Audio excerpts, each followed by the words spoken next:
Synchronicity, a meaningful coincidence of two or more events where something other than the probability of chance is involved. C.G. Jung.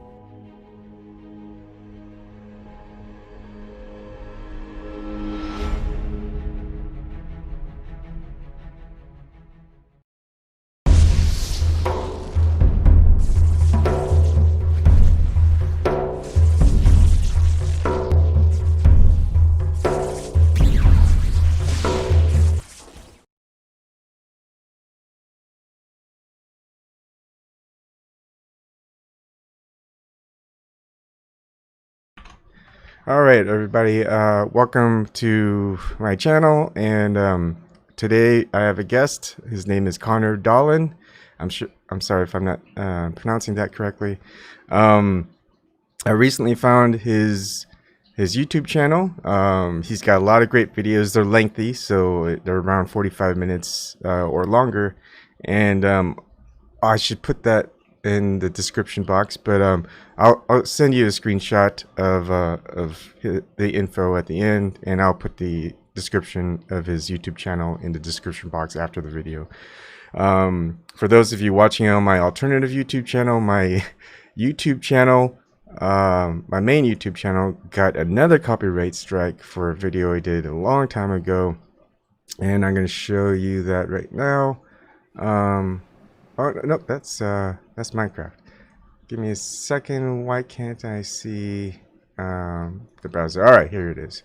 So it's on the Isaac Cappy Reveals Hollywood Pedophilia and More.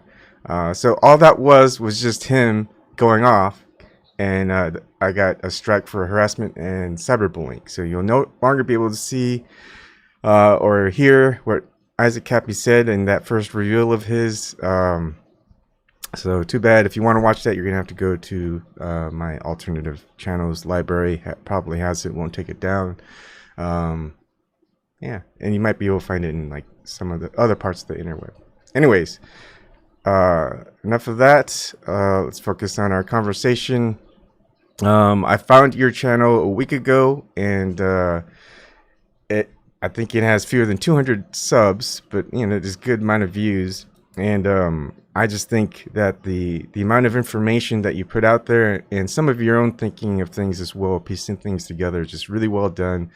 A lot of things that I've looked into and agree with, and like, wow, how did I like YouTube usually recommends very mainstream channels. So how I found you, I don't know, but I just listened to your stuff, and here we are. Thank you for coming on my show, and please introduce yourself.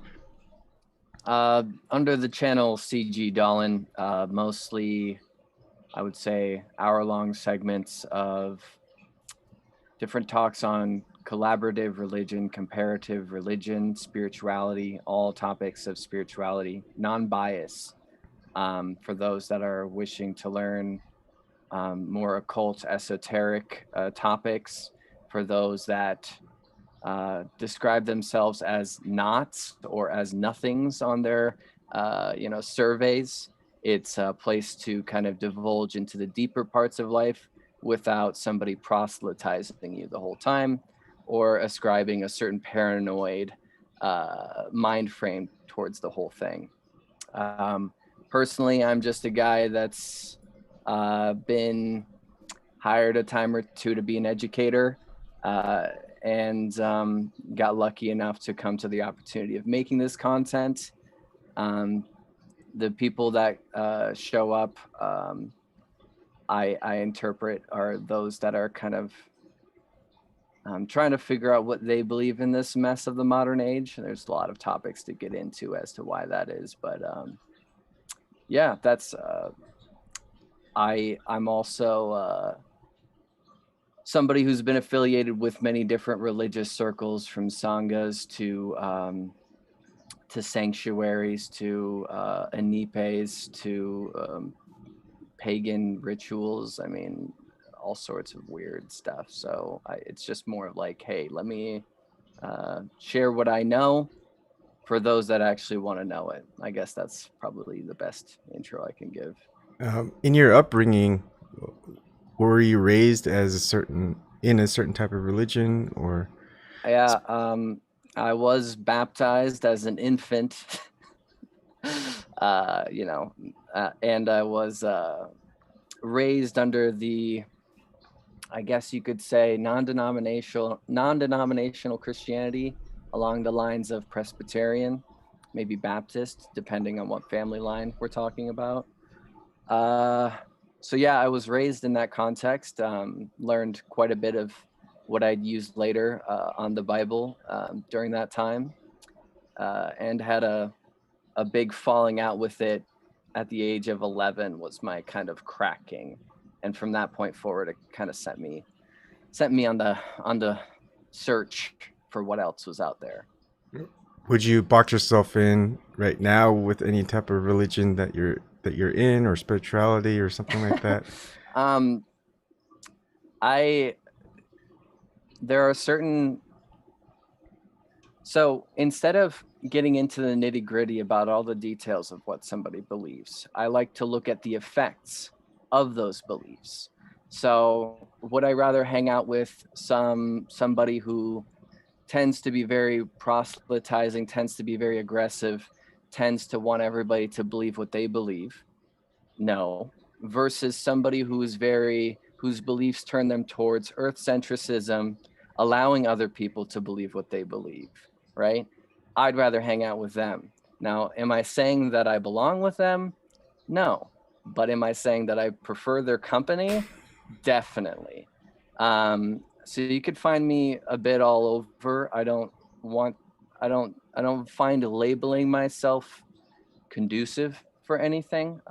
It actually, I think, would pigeonhole me and bogard me away from other wisdoms from different traditions, because I'm so convinced that I'm so right in this one belief, you know. So no, but if you had to twist my arm, um, maybe Taoist, uh, maybe shamanistic. I don't know. Yeah, it's Ooh, there is the UU and there is Baha'i, UU being Unitarian Universalist and Baha'i being similar but not quite the same. And those are traditions that allow for all other traditions. So that's a great way to get a label but not have to wear it to the grave, you know? yeah. And how did you get into all of this? Was there like some life-changing experience, or you're just interested just as a hobby? Oh, yeah. I mean, as a kid, I would have um, extrasensory experiences that were inexplicable. Freaked out my mother, especially with that, my parents and those around me, and suppressed that for a while in my teenage years until it kind of came back in this upwelling. And the best way I could put it is what people would assert with psychic gifts, although I don't wish to tout that as something haughty or something that makes one superior in any sort of way, but it's a fascination and a tendency towards having internal experiences that aren't explainable in cultural conventions. So, lucid dreams, dreams that act prophetically, feelings of strong intuitions, erring on the side of clairvoyance, uncontrollable, involuntary clarity from time to time. All of these things make you want to ask why. Where is any information that can help me understand what I'm experiencing? And so that sent me down different paths to. So I think people are kind of predisposed to this fascination. I don't think that everybody is interested in such heady topics, because their experiences don't necessitate that. Everything's very simple.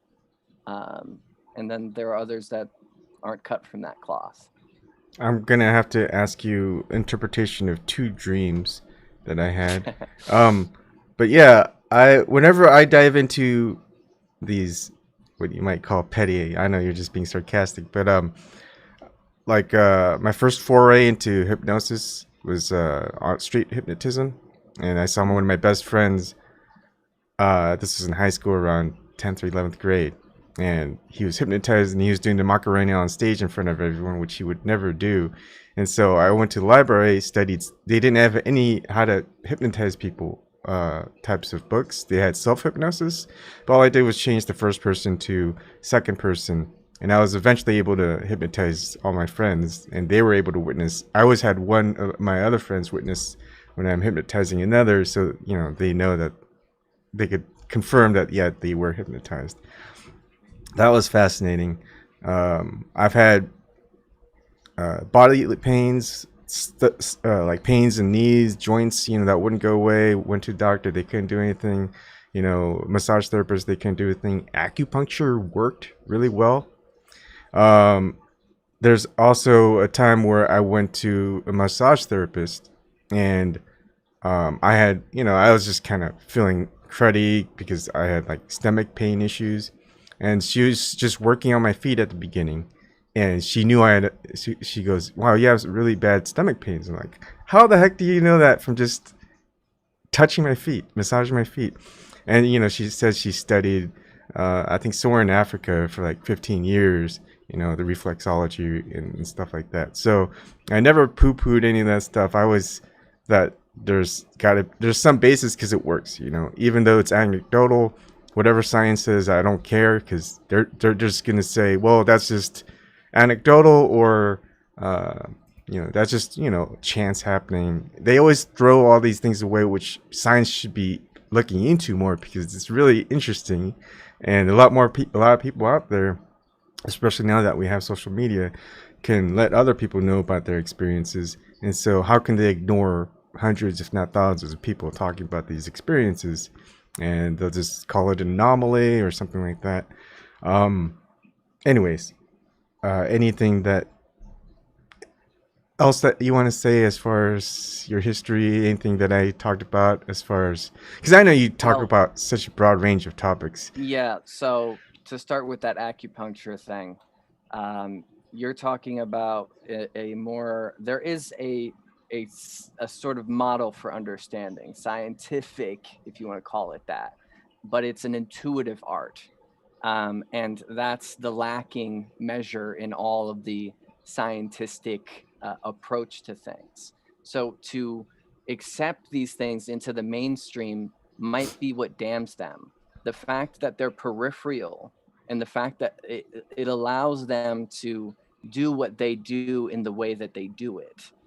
Whereas if it's appropriated, then you might just see it turn into that classic like corporatized form as like pharmaceuticals have, for instance. So I'd be a little hesitant. I'm happy that these things are for those that are wishing to seek them and not too appropriated yet.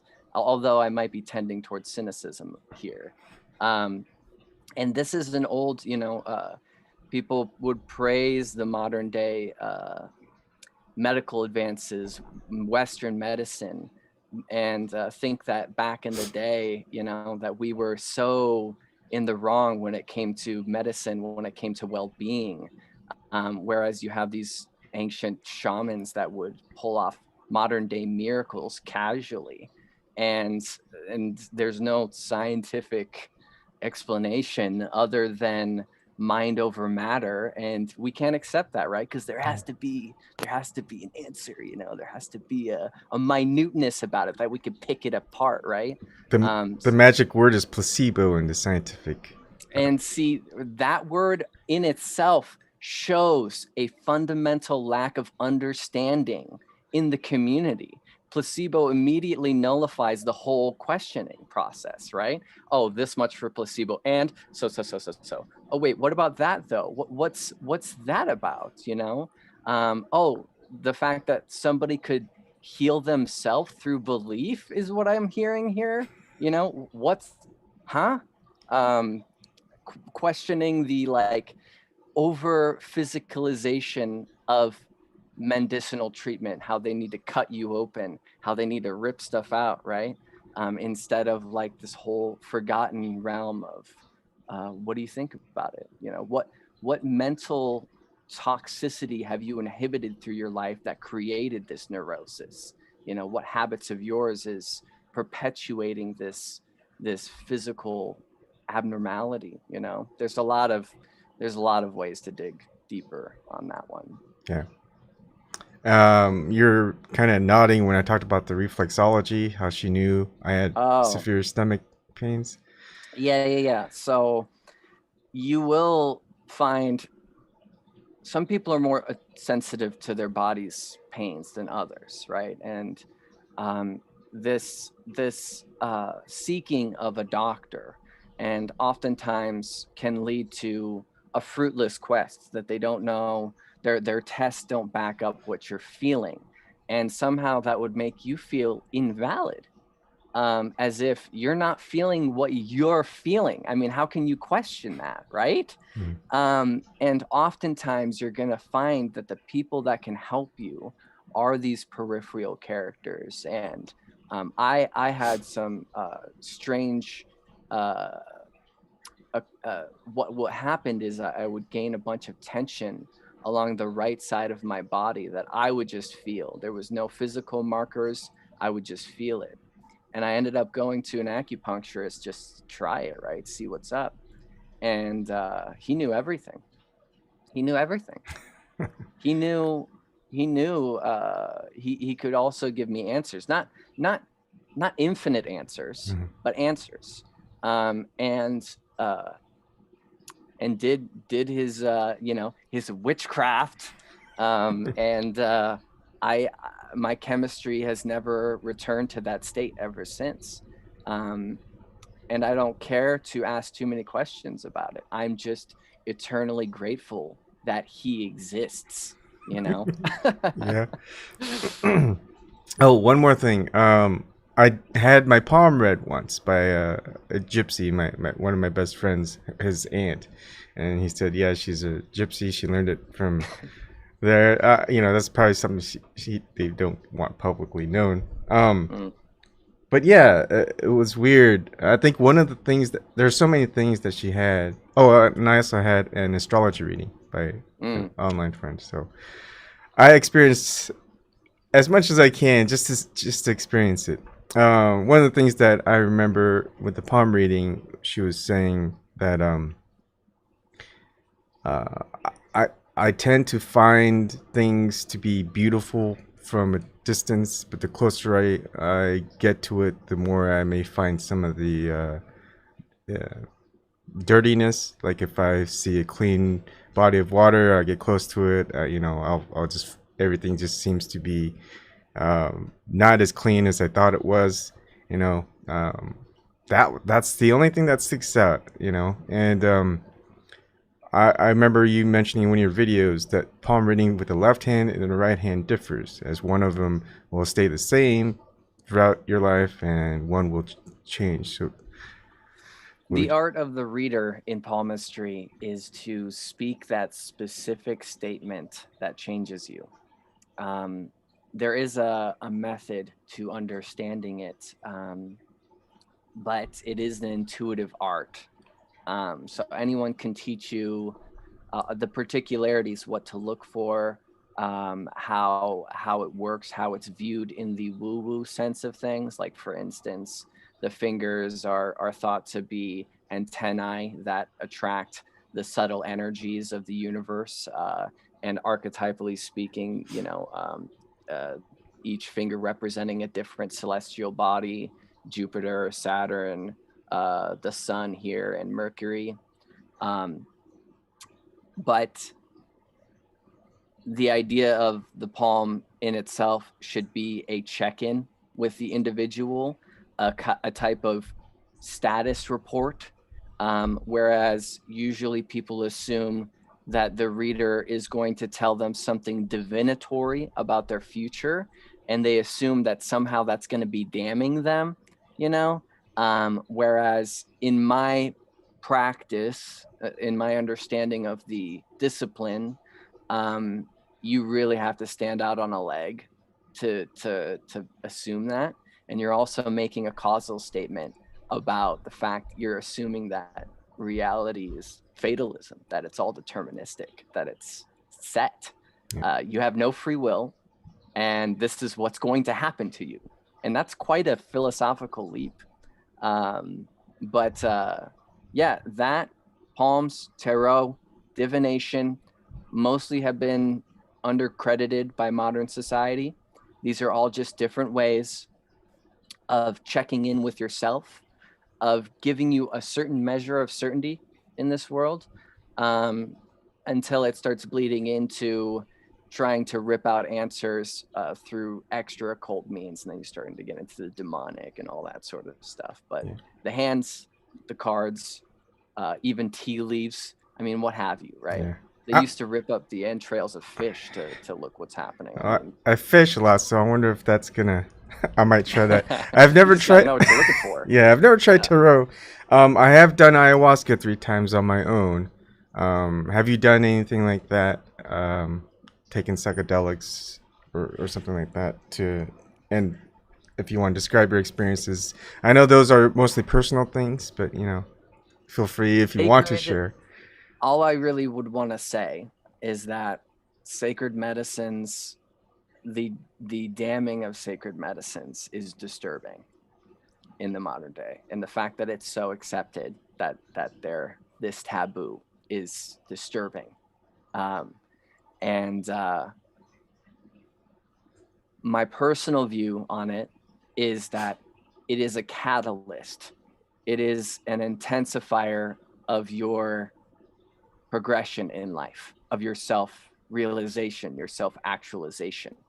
If you are ready, if the ground is set in you and you are ready for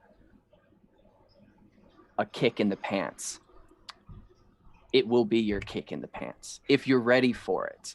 They're using, they're now integrating it in with treating, PTSD, right?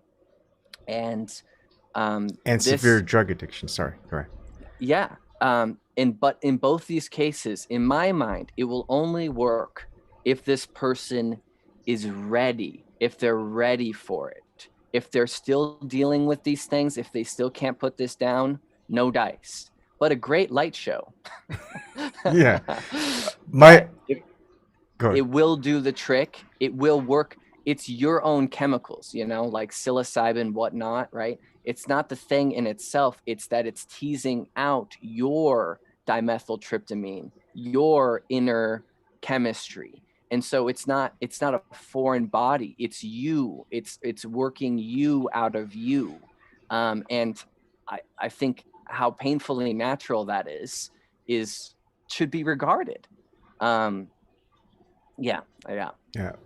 I would have to totally agree with you. When I took my ayahuasca experiences, the first time I loved it, and the second time it really kicked my butt because I think it was trying to point something out. Like, all right, the first trip was just an introduction. Now this is boot camp. It's not the sign up. Where you go to the recruiter and you get to stay in a hotel room and stuff. This is actual boot camp, and then my third ayahuasca experience, like the time between my first and my second was like I think less than a week or 2, because I wanted to see what happened again. Second one, I don't think I took my third one for a couple months, if not a year.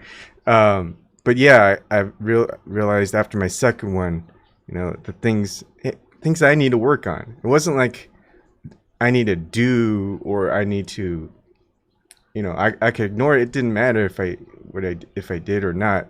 And so the third time I felt like, okay, I think I understood. Now I know I may go back to a really bad experience like that second one. But why would I want to why wouldn't I want to go back to a horrible experience? I think a lot of people would say, no, I'm done after that second trip. So I went back for the third time. I was like, okay, I think I understand. I did some of the things that, was revealed, I guess. And third one wasn't that bad. It was still bad, but like there's just so much. Like it told me, or however way it says things. You know, so many distractions out there, and I'm still failing at some of them. But the most important thing is I understand what they are, and there's this tremendous bliss that I felt during it, even though there was, you know, hardship getting to that point. And it's it's like it told me I didn't have to work on it anymore. So you know, I don't need to take ayahuasca again. If I want to, I don't know what happens, but it's like, no, you're done. I think you learned the lesson that needs to be learned. And it's such a great teacher. And that's one of the things. It's like I could study forever, all these things, self-help, history, medicine. You know, nothing will teach you as much as this medicine did.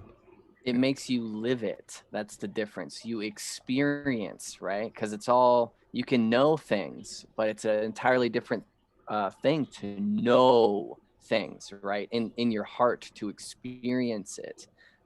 It's plunging you into your own subconscious.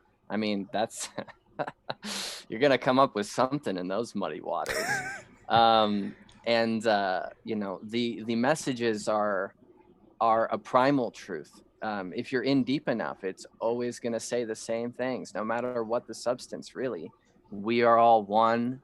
And also, you're okay. You're fine. Right? Like, how reassuring. Yeah. And then you get back out and you're like, I'm not okay. I got to fix myself.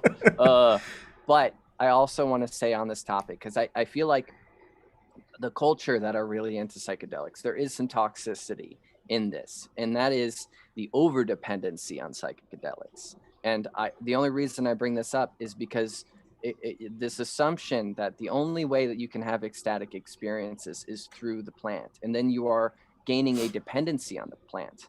This should come to you serendipitously, organically. If you're trying to keep pushing that button, it won't play dice. Oh, It yeah. will not play dice with you. And you can have mind-altering experiences, and this isn't me preaching meditation or anything, but through transient states, through hypnagogic states, you can reach near to that level, to the point where you're questioning reality's solidity. So there's more than one way to Mecca, but that is your rocket ship. And so respect it as a rocket ship, you know. Like it's not a climb, it's a cannon, dude. Yeah. The ways I guess I get to them, or similar points, is after my ayahuasca experiences and, you know, understanding of things a little bit better. Actually a lot better, I guess. I noticed synchronicities a lot more. Like, that should not have happened. Scientifically, if I try to explain it, I'd just be called a nut. But, you know, you can't ignore it. I mean, a true scientist wouldn't ignore data, right? They could say that data is anomalous, but it should still be accounted for. And if there's another anomaly similar to it, well, you've got to account for that too, because it's messing up your potential result that you want, not necessarily the result that you get. And lucid dreaming. I've had a lot more lucid dreaming. I feel like I'm actually there, and then I wake up and it's like, oh wait, I'm not there. And there's also, like, I don't know what else to call it, like revelations or something. I know it's not a dream, but it's like the dream trying to tell me something, and I don't know what I'm supposed to do with it. So I told you earlier. So one of them is a red and a blue moon. I made a video. I don't know. I have to refer back to video exactly what else happened. The other dream is there's a ninth wheel or circle or whatever, and that's can be broken. So I don't know what you think of those two. dream interpretations. Well, okay. I'm not going to be very satisfactory right now because two things. Asking other people about what you're experiencing in your own subconscious, is that not a little silly? Yeah. But, and that's not to belittle it at all, because chances are somebody will serendipitously come along later in the line, and probably say something that's nothing near to that story, but it will perfectly, and with sacred medicine experiences, with lucid dreaming, and in these instances of these internal journeys, we oftentimes think that we need the answers immediately, and we go on this fever chase to try to find anything we can get on it, right? But the fact of the matter is that it's a subconscious programming. You consciously experienced it, yes, but what the work is really happening below your foundation, you know? So for you to know it with your head above the water, it's a tricky notion. And normally we will only understand these things in time, and we won't understand them because we're seeking the answers. It will come to us when we're not seeking the answers, and we're lucky and gratitude when we do, right? But superficially, if you're gonna talk about the red and the blue moon, that would assumably, like Jungian dream interpretation, right? Assumably would represent a polarization of yourself in some form, that representing two different aspects of you, and whatever they were doing in the dream, or whatever they represented, or whatever they felt, would give you more analogy to, you know, discern from. Yeah, dreams are real fickle though.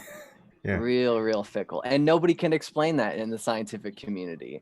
Actually, they can give you these terribly deflating explanations, and you know that's not it. You know it's not it. I think the best explanation science gave to what dreams are is just a trash mechanism for your unconscious thoughts, right? Well, again, that's deflating. That's not juicy at all. You know, it feels, you experience it. If that's what, if we could throw away that explanation of dreams so readily, then reality, in my experience of the waking world, is just a trash heap of chemicals too, right? Like, gosh. It takes all manner of more significant explanation and deflates it. There should be a taste of something more meaningful to it, and I don't care how you get that explanation, just as long as it is more meaningful than that, because science will always degrade it. It has no questions. It answers no questions of why. It only answers hows, and what we want to know is why. So what can science do? Nothing. So shut up, you know? Anyway, there's my cynicism. I remember how I found your channel now. All right. So I'm reflecting about me growing up and like the religious. I was never into religion. Yeah, I think I was baptized too because of my parents at a young age, but it's not like I cared for the church. But I think when I reflect now, I was always a paganist at heart, and like paganism is just a broad spectrum right now. But as I studied more into different religions, and this is my second time, I did it when I was like around 20. Now I'm like in my 40s, and you know, I kind of more geared towards Taoism and shamanism now. And I used to like poo-poo shamanism in the past, but now it's like no, very nature oriented, and I was looking into the Bon, because I thought Tibetan shamanism. Yeah, Tibetan shamanism is like, I never heard of it before. It's like, why didn't I hear about it before? And then so I was watching a couple of videos. There's not much you can find, and one of your videos actually, he's just started talking about the Bon shamanism, and I was like, wow, okay, so casual. I'm gonna listen to what this person has to say. Yeah, so So one of the only places in the world where you can find these shamans had crafted an entire map of the multiverse, or like, it's as if they took so many sacred journeys that they ended up being able to map where they were in these internal journeys. So you're having a dream and then you know where it is, like where, like a map. And it's fascinating because the amount of work and the amount of inner knowing to even attempt that is amazing. And you're right, though, they know there is not so much to know about them, and that's often the cases in history when it comes to like the most interesting people, is because they're the ones that I don't want to say lost, because that puts a certain paradigm on the whole thing. It's not that they lost, it's that they were unwilling to fight on the same vicious unga bunga level that was brought to them. Mhm. And they have been overshadowed in this way, by time, by rulers in that. I mean, look at Tibet. Still, that's a very taboo topic. Yeah.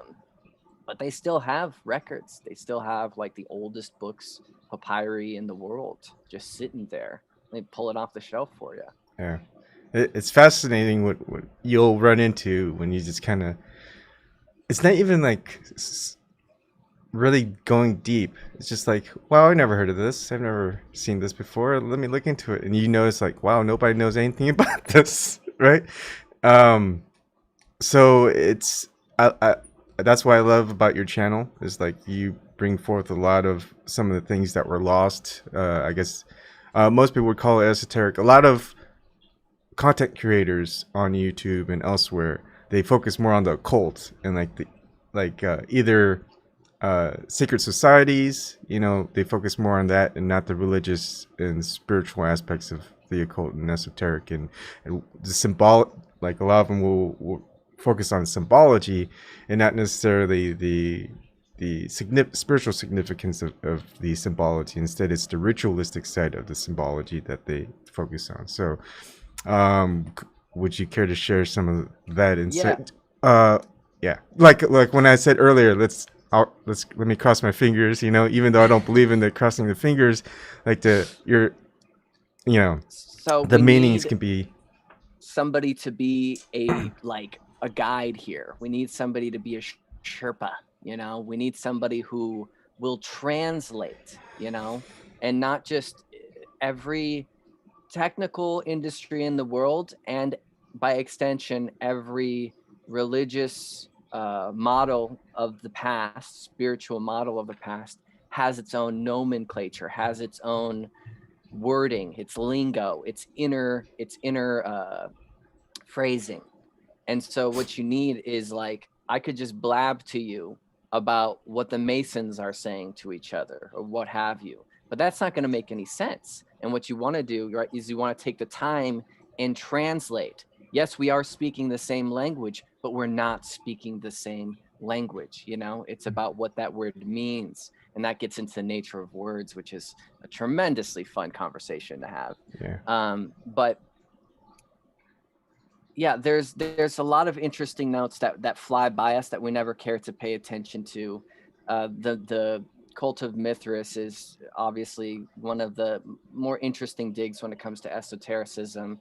And if you'd seen that one, then the salute, the old military salute that's still in action, is an act of shielding the rays of the sun from the eyes of Mithras, the sun god. So in shielding your eyes, you're saying your superior, or your superior, is so bright, is so is so woke, that you need to, pay respect, right? Mhm. And still yet we're doing this. And then, in the same vein, their handshakes, right, was originally, it wasn't always around. It was originally the bonding, and Mithras is the god of contracts. So when they would shake the hands, this was their oath. their oath to each other. And this just eventually became so washed out and so generalized that everybody does it now, and they don't know that they're partaking in an ancient esoteric, like, I don't know, act. Yeah. And it's really, all this stuff is hidden in plain sight. It's everywhere, but we never ask any questions about it. We just, for whatever reason, we just think that's random, whatever, or we just don't care. We just don't care enough. Yeah. And so, like, when you keep prodding, there's a lot of whys that can be answered, and then it becomes so clear that it hurts. But this stuff isn't hidden. When people think of the occult, when they think of esotericism, they think that they have to join a brotherhood or something. They think they have to, like, go through these, like, dark rituals, they have to swear their life to something. But the glory of the modern day is that we are in a tremendous unveiling. We are in a tremendous renaissance. The age of information is a curse and is a blessing. And the blessing of this is that this stuff is accessible. You can look into it, but you have to look into it. You have to care enough. You have to know how to research. You have to be able to discern what's bullshit and what's not. And just as a last note to kind of stop me, but how to discern what isn't and what is truth in this matter is that you have to spread out your sources. And also, who is this person bringing this information? Do they have a bias? Do they have a goal? Are they trying to, because a lot of these spiritual community type folks, what they really want is they're on their own grandiosity. They really want to appear as a gatekeeper, that I am the woke one. I am the woke one. And you should listen to me, right? And that right away can tell you, grain of salt. Mm-hmm. Grain of salt. Very cherry picking on this one, because unfortunately, these topics have always attracted egomaniacs. And do I have to mention about how conceited and sociopathic elitism is? I mean, seriously? Gosh. I should stop myself there. No, like I'd have fun conversations with you on some of your videos, 'cause, like, just your enthusiasm, like the apocalypse, end of the world type of scenario. Oh God, yeah. And people get the whole term for apocalypse wrong, right? They think it's the end of the world, destruction of the world. It's just an unveiling. And one of the things I do wanted to talk to you about, because it's always been on my mind, is authority, right? We have all these authority figures, elitism. And the term prophet is someone who understands the will of God. And so how do you verify someone who knows the will of God? You'd have to know someone who knows the will of God. So you have to have another prophet. Or like... So you'd have to have a prophet to verify another prophet that that's the will of God. But how did that person originally, how do you know if that person's idea of will of God is true? You need another prophet. So you'd have all these prophets all over the place. And, how do you verify them if you're not a prophet? And it's like, why not just have God tell you what his or her will is anyway? Why go through all this trouble? And so people have a hard time just understanding it. It's like, they either say it's just the way it always is, or God obviously chose this person because it's in this book, right? There's a few things to unravel there. Yeah. For one, I try to avoid using the term God quite a bit because of what people charge that word with, what they mean by it versus what I might mean by it, right? So that's one thing. But when it comes to how to register someone who is a prophet, how to discern if they are or are not. And one way to know if somebody is being a divine channel is it does nothing for them. It ruins their life. It doesn't serve them. They serve. And this truth, fundamental truth, and this like divine channeling is humbling. You are not great. You know, if they're real, they're a vessel for what is great. They themselves, no. So if they say, I am the prophet, right? Again, they have achieved a wisdom and they've contorted it in such a way that it serves them. Where in truth, if it's really like a true prophet, it's in service to whatever, right? And normally this means, like, look at Giordano Bruno as a great example. What he said about the sun being that all the stars were also suns and that we are a part of the multifaceted web of the cosmos was heresy.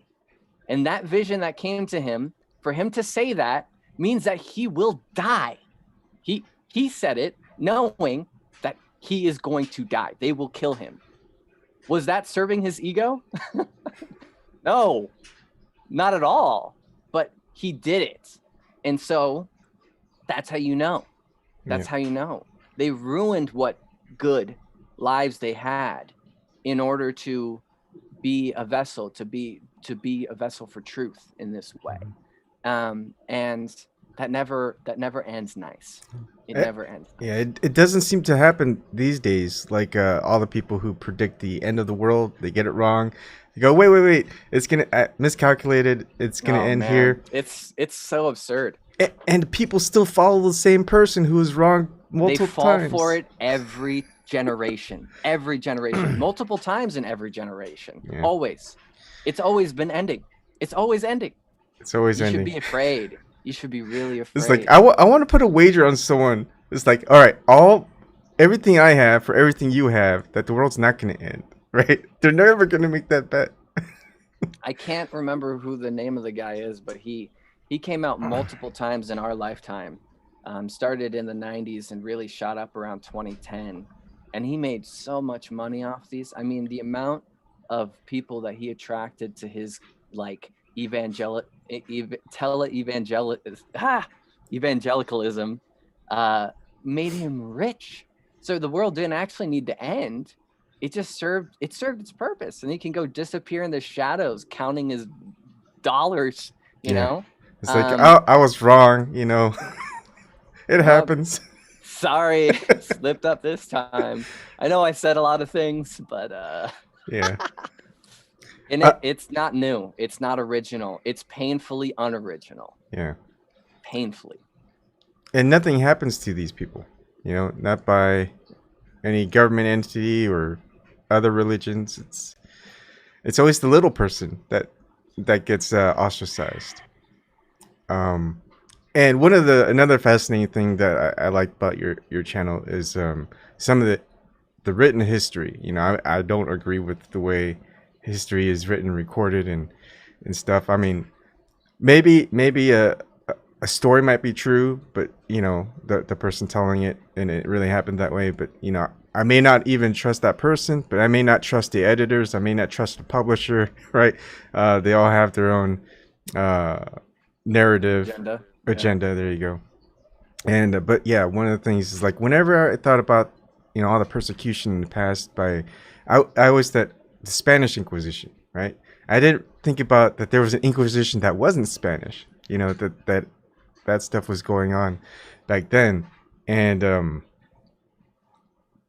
yeah, I just like the information. But also, what are your thoughts on, because I always tend to think every religion out there, just like the end of the world is always getting worse. Even Western religion or Eastern religion, Eastern philosophy, the world is always getting worse until something happens and the world gets good again, right? We're in this golden age, and then it's going to go bad again.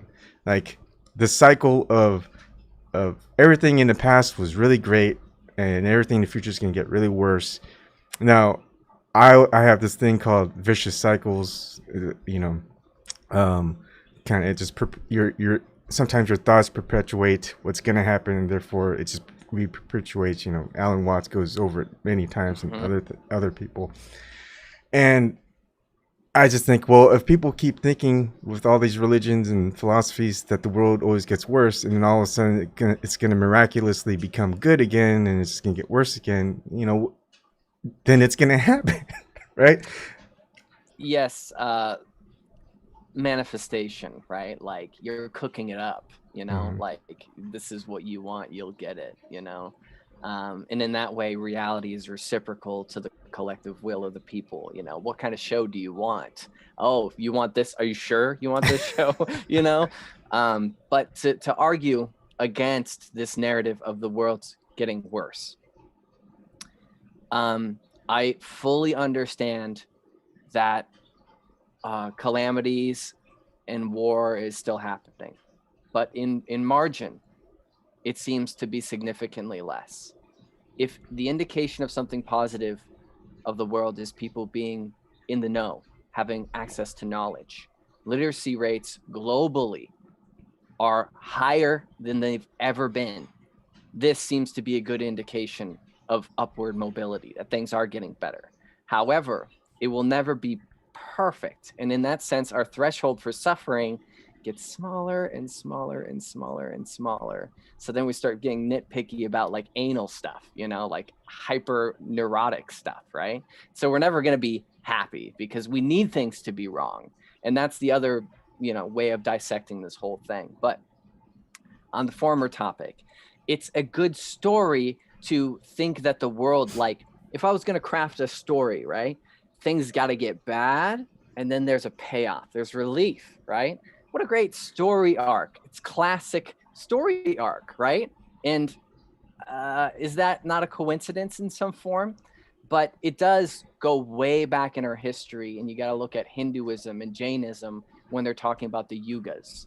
And that's the whole cycle, the cyclical time of reaching the Kali Yuga, and then it works its way up to utopia, and then it works its way down again. So this is something that's been in us for a long time.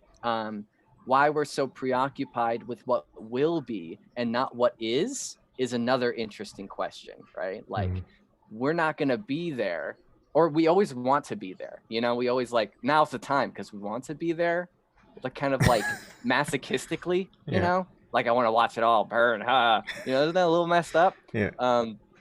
Instead of like, kind of like the whole sacred medicine thing too, where yet again, what if it was more like, it's all right, like I'm here and what will present itself to me, I'll deal with.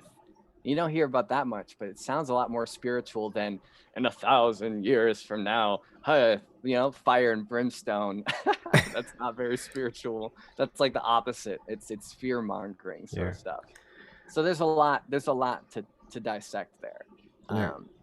I find it, I'm not saying curses be, let this all go, because in my mind, it's a great show. Like I love hearing it. Don't get me wrong. It's like, how are they going to mix this DJ remix again? Like, Yeah. are they going to add like some house dub to it this time? Like maybe some maracas, right? Like, oh, that's an interesting twist. So I don't mean to sound like too, like you say, poo poo on it, but, Yeah. Uh, yeah. yeah. I'm okay. I know it seems bad that I'm saying this, that it's okay that all these things are occurring. It's just be a part of it, enjoy it. It's like, how can you enjoy all these bad things going on? Well, I can't explain it to you, but you'll understand sometime, right? So to Um, wrap it up very succinctly, there is a purging. All the great things that have ever happened to you in your life, all the positive characteristics that you've won, have been earned through suffering. That is the harsh truth of it all. Somebody had a problem drinking too much in their teenage years. What did they have to do? They had to drink a lot. And then at some point, they just found themselves not doing that so much anymore. Or with drugs, similarly. And they didn't force that decision, but they reached the pinnacle of suffering where finally it gave way and change organically came through. And now they don't even recognize that part of themselves anymore. They find it hard to identify with that self anymore. And it's not possible to go backwards. And in the same way, society at large, collectively, is going through this purging this tremendous purging, and it's suffering. And what does Mm-hmm. suffering bring? It brings relief. It brings gratitude. It goes, first you tense up. So, here's how you act it out. You ball your hands up as firm as you can, right? For as long as you can. And then you just do this. And then it's like, oh, what a relief. Yeah. That's the gig. That's, make it more complex than that, but that's the thing, Yeah. So there is a purpose, is the important part to it. It's Yeah. a necessity. It's not a fluke, negligible abortion of an absurdity. It is yin yang, man. It's necessity. Yeah. It reminds me of someone that I used to talk with. He follows the left-hand path. That's his voyage, and the stuff that's going on. He wants to accelerate it, because if we accelerate the bad stuff, then we hurry up and get to the good stuff. And people will probably find that, no, that's not a good idea. It's like, well, why prolong the bad stuff, right? So everyone has this logic, and it's just fascinating how everyone just kind of thinks about how things are, and I can't disagree with it. Sounds good in retrospect. You don't want to, if you're gonna go through 5 years of pain, or you could go through all that in one day, what would you pick? I think I would pick the one day. So, as much as I disagree with it, I probably have to also agree with it. It's in the hands of everybody, really. Mm-hmm. It's not this is a group project, people, and whatever the summative nature of all of our actions is, because you as a person, you're just along for the ride, and you won't be along here forever. You got a little blip to take a look, and then the show goes on, right? Yeah. So you don't have to make it so personal sometimes too, like I'm only here for a small window, I'll say my 2 cents, and then I'll close the curtain. But Yeah. It's the people wanting to, I think it's Alan Watts that came up with it. Other people probably too. Is like, why would anyone want to live forever, right? You're just gonna go through the pain of everyone you care about dying. It's, people think it's a blessing, but they don't think about the curse aspect of it. And things will get so boring. You're just like, this is just the same thing over again. I'm waiting for that twist. So it's like, I don't know why anyone would want to live forever. It's really something that's been forgotten by our cultural indoctrinations. We aren't taught any way of understanding death. We're taught to neglect it, to fear it. And this wasn't always true by any means. The general pagan shaman animistic approach is that it's necessitated, that everything is only becoming fresh by allowance of death, and that death is a necessary part of the circle. That to become youthful requires death. To let things breathe, to let them feel free, is to let them go. And so this is a very understanding approach. And in France, and it kind of popularized elsewhere, but they brought this thing back called the Death Cafe, where they kind of host a area where people just openly talk about death, everything that they think about death. And this is the first kind of totem, or the first kind of mark of this bringing it back, or this countercultural approach to the Western conception of what death entails. And of course, there's a lot of ways to nerd out about the aftermath of death, the afterlife, and that's what's kept the different variations and characteristics of spiritual traditions running rampant for who knows how long. Yeah. Go ahead. Okay. I kind of regard, like, if I was going to label myself, it's always the opposite. Like, I always thought I was agnostic, but now I realize I'm more of an agnostic Gnostic. I know it seems like two contradicting terms, but I also like to say it as I know that I don't know, but I also don't know that I know. But Nice. in all, what does it matter, right? Classic Socrates. Yeah. And like I tend to notice these things where it's like I kind of want to die, not like I want to suicide. It's like I want to embrace death, see what happens next, and have a release from all the things that I don't like about where this is, whatever it is. But and I won't, I mean, my next life, if I have one, maybe I won't wear my shirt inside out and backwards all the time. I just noticed that. Uh, but every time I'm ready for it, it's okay if it happens. Life brings me something that I really want to stay here for. Family, wife, children, friends, and it's like, dang it, now it's harder to leave. How did this happen? How did my life get better when I was just ready to let it all go? And it feels like something is out there saying, no, we don't want you to go. We need you around. Therefore, we're going to give you something to stay for. It's like, I didn't really ask for it. I was just ready to go. And, so it feels like maybe some entity. That's why I feel like it's kind of like a matrix thing. It's like, we want you to stay in this program. So if we're going to give you something nice, because it's been tough for you. So it's like, well, dang it. No. So there's a few things there. I want to comment real quick on the whole simulation thing because I haven't got to in my course yet. Yeah. I think it's painfully obvious that since computers have become a big part of our lives, that now we're pulling that in trying to explain the everything. I think it's truly that simple, like in things that we were obsessed with before, like went way back when nature was everything, we used nature to understand everything, right? Mm-hmm. And then now we have computers, and now we're using computers to understand everything, Yeah. right? And so to say that the computers are the real deal, about this whole thing, I think is just oh, great.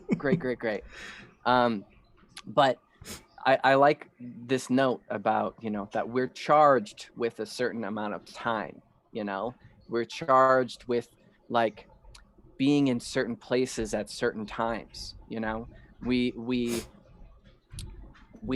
really don't, we do have a choice, but we don't have a choice. It's this paradoxical mishmash of that, where there's something that we need to see through. And there are different explanations to this in different traditions, but without us jumping into one dogma or another, it's just to say that it's set, it's good. And even certain tragedies that seem to have no purpose, we can't judge that. We don't know the implications. We see a pinprick of the thing, right? And we think we have the audacity to judge what things have purpose and what things don't have purpose, right? The analogy that an old shaman, who's a medicine man, gave is he always would talk about the bees, and he would say, like, do you think like all the bee knows is that I gotta go get this and bring it back to that lady, and then maybe she might, pay attention to me. And little did that bee know or care that along the way it was spreading pollen to everything around it. Not a clue. Doesn't need to have a clue, but is doing it. And now you look at yourself, right? And it's like, meaningless, purposeless, right? Nonsense. And you don't know. You have no idea. Most of the time when you've had the biggest impact on somebody, you don't even remember that. Mm-hmm. And so I don't know. We're so judgy in that way, right? Like, what am I here for? But you can't say what that's all about. I like that analogy. The pollen that we have on us, we don't know about, but yeah. Yeah, not to mention that we are constantly participating in extrasensory phenomena beyond our conception. No, our scientific tools have not understood and interpreted all the subtle energies that are present. No, we can't have known everything that is participatory in all directions at all times, you know? Like, what if I'm partaking in a tremendously in a substance or in a dimensionality utterly beyond my conception, and I'm like the bee's knees there, you Yeah. know? Like, I don't know. I don't know. And when you're talking about the whole you had to decide thing, I'm not sure if it's similar, but I've uh again the duality of things. I try not to go there, but it's like I always find belief of as being, you know, someone who clings on to things and doesn't let go, whereas faith is letting go and not clinging on. And like death as being a release if things aren't good. What I realized is there are certain things that I'm fighting inside my head or since childhood, or all these inner demons, just as a saying, not necessarily those things, but it's like if I just let it go, it's like someone giving you a program, like in the Matrix. And again, Matrix now everyone thinks of like the movie and the simulation, whereas Matrix before was the womb, right? You're in a womb. But so I'm given a program early on. It's like, well, I don't want to follow that program. I want this free will. I want this thing. It's like, well, no, there's this program. Don't fight the program. You're programmed for it. This is what you're supposed to do. And it's like, all right, finally, I'm like, all right, screw it. I'm going to follow a program, see what happens. And it's like, well, it's this big release. It's like, I don't know. It's like you want to be free, but being free to accept that program is also part of being free. But since you're also following the program, well, things are going to go smoothly for you, even though you may not think it, as far as like the way society and culture and things like that, like they go, well, if someone else saw how I am and living, right, they go, how is this success? It's like the success is for me is happiness, contentness, enjoying life, enjoying other people who are enjoying life. And it's like I didn't enjoy that before, so this is success. I had money, I had position. It's like that didn't bring me like happiness and joy. So Yep. I find this as success culturally. Especially in America, that would not be success at all, right? Yeah, there's a lot to dissect on that one. I think to err on the side of letting go is always a safer measure. I think that culturally we are way too yang oriented, not yin. So we tend to always like crush things with an obsession, a preoccupation, and we always need to do something. And little did we know that a lot of the enjoyment of life is in the yin, is in the not doing, and in a mindful way, not and in a mindless way. There's another paradox for you. Yeah. But I think that to err on the side of letting go, and most of that is to stop always projecting as to what we think we want, right? And most of the time, if we really thought it through, we don't want those things, but we like to spin our wheels around because we got something that we gotta fix, which again necessitates the fact that everything's wrong. And then we get to be that righteous knight that charges in and saves everything, right? How convenient. But I don't know. There's a lot to say about a measure of a person and how centered they are. And when I say self-centered, I just mean centered, like they're hard to mess with. They're very solid. Is how much uncertainty they allow in themselves, like how much they can tolerate. If you question somebody who's an authority on something, who's got it all figured out, they can't handle that uncertainty at all, right? Yeah. At all. And that is a tremendous indication of where this person's at versus somebody else where they've let go of so much, right? They've let go of so much and they have a tremendous threshold for uncertainty. And they are, they're smiling, they're calm, like perpetually, It's like where, and somebody thinks it has something to do with pills or something, right? Like, and they earned that through letting go, through letting it be, right? And that's the contradiction. That's the paradoxical nature that Buddhism asserts, right? They want to stop wanting. What do I do about that? Want, right? Because wanting to stop wanting, you're still wanting. It comes to you through experience. We try to intellectualize these things, but really it's just like it's the progression. You slowly reach these states through improving yourself. So this is the form it takes. Something big is being cooked up. There's a type of crossroads. These are intense times for people, intense times in the world where they're like about to get a promotion or about to get fired or they're about to get in a relationship. You feel it. There's a crossroads. And people do one of three things. They either do something completely new. They press forward in something that they're not familiar with.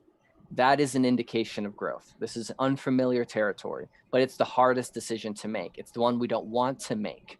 And that's letting go right there. Versus most of the time, it's the alternatives are stasis or the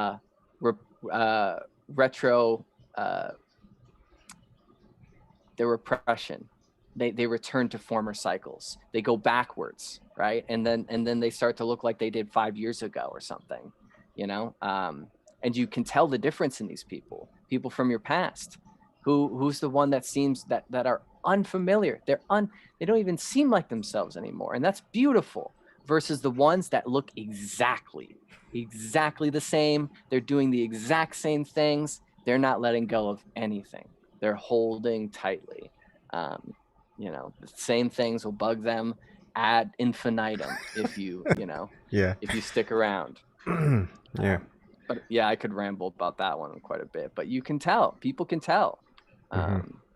You should look uncharacteristic to yourself and everybody else. Yeah, and just the demeanor, like talking to you, you're open. You're like an open book, and it's a lot of people will be a little bit closed off or hesitant. Like, what's this guy about? What's he trying to do? What's his angle?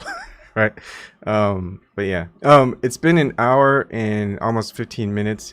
I know time flies. Do you want to end the session, go on a little bit more? Up to you. We can always have future conversations and have it tied to something more specific. Yes to everything. I'm open to it. Haha. If you had any more questions written down, I'm down to go over something else. We can kind of call it end at that. It's whatever you feel. Sure. Let's do one more. Just because there's just a lot to go over. Well, shoot. The thing is, one more always dives into more. So, well, I'll cut it off arbitrarily. Okay. The many worlds aspect from a lot of mythology.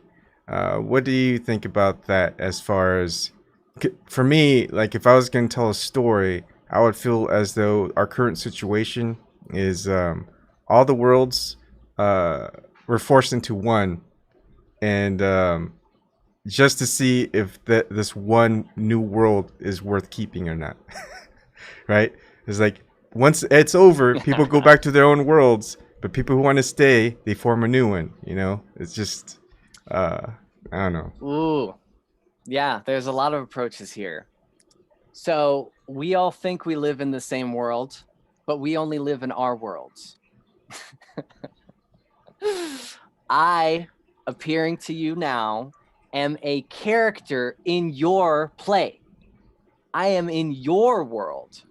I have no existence of myself, right? I'm just here to show up to you and to say some things, and then there I go, right? Yeah. I don't exist. right? So no, this is your world. Everybody's in their world. We've never been outside of here. This is as far as you go. Everybody. And so we think to say that we're in the same world, no, we're in many worlds. As many But as the stars. to blow that up further and to approach it from a different angle, in the spiritual traditions, there is the Godhead that dismembers themselves and that becomes the cosmos, right? So it's the fracturing of the Godhead in order to experience themselves, him, herself, in the multifarious multiplicity of infinite different variations. And so in this way, then yes, there's the me that is here, there's the me that's not here, there's the me, blah, blah, blah, blah, blah, blah, blah, right? And then you have to get to other levels, and everybody is me, and you are me, and I am you, and blah, blah, blah, and that's all true. So yes to the many worlds theory, right? Like on the practical level, in the macrocosm, like I'm saying here, and just go outside and look at other people, there's the many worlds, but on the bigger scale, not the micro but the macro, then we're talking of spiritual affairs and the fact that consciousness is a shattering, and that that the story of life and the story of the universe can only go on because of the miscommunication between all the different fractured natures of one whole Godhead, right? That you're a part of it, that I'm a part of it, and the fact that it's broken and that we can only miscommunicate with each other means that the show must go on. Because if we were all in perfect communication on the most universal truth level, there'd be nothing to do. It'd be It's all boring. done. Yeah. It's all completed. Yeah. And the only this is the analogy that I've used before, is that it's equivalent to the Godhead being a child and making a sand castle only to knock it down so he can make it again. Yeah. Like that's the story of not just human history, but existence of itself. And that's, what more answers do you need? I mean, that's one very more spiritual way of approaching the now scientific, theoretical, quantum physics entertainment of, are there other dimensions? Like, yeah, of course. I mean, yeah, think of just like I guess, is it, yeah, the Tao, is it Taoist or Hindu? Well, there's so much of a mix, but like, yeah, it's like Leela, the divine play, and you know That's that, what they meant by Maya. That's what they yeah. meant by everything is Maya, everything's illusion, is that fracturing aspect, the fracturing of the Brahman. And if you were perfect, if you were the Godhead, whatever that term that you want to say, the Tao, the source, what have you, like, you would be bored. You know everything. There's no one else to play against. It's done. Yeah, and you don't, like, when you play a game, you don't want to play against someone who always wins. You want to win sometime. You also, may be good to win all the time, but then you also are afraid to lose, so you'll stop playing. But then the whole point is to play and enjoy yourself, right? Yeah, I think Alan Watts did it really well when he was talking about that Hindu story of how the dreamer controls the dreams, right? And decides, oh, I need somebody that sometimes makes it so I don't get what I want. Oh, and then I need to forget the fact that I'm dreaming in order for the dream to go on, right? So it doesn't get boring. So that one's a great analogy. But then there's this aspect that you find in also Kabbalism, in the deepest esotericism, of them wanting to return to Keter, or the Godhead. And the idea here is that to return to it means that you're nothing. And by that, we mean that here we have a body and we have a soul that is individuated. You get to the higher planes and you have a soul, but not a body that's individuated. But if you get to the spirit planes, right, and you're ascending, then your soul is not individual, and it joins the pool of cosmic existence. And in that way, you are, what you think you are is a droplet off of the ocean. And you're deciding to throw yourself back into that ocean. You're not you. You are it. There is no you, and there's no game to play. There's no separateness. There's no Maya. Yeah. And that's what we want, but also we fear at the same time. It's so Yeah. twisted. It's Yeah. so twisted. And that's why there's that's why in a lot of these philosophies or spiritualities, not necessarily maybe some religions, is really the focus on creativity, because we want to play new games. We don't want to just play chess for eternity. We want to, because we know all the moves, and it's gonna, it's just patterns and it's memorization, and it no longer gets fun. The purpose of chess is fun. And like all these other games, people now, there's all these pro leagues and all this competition. People want to Yeah.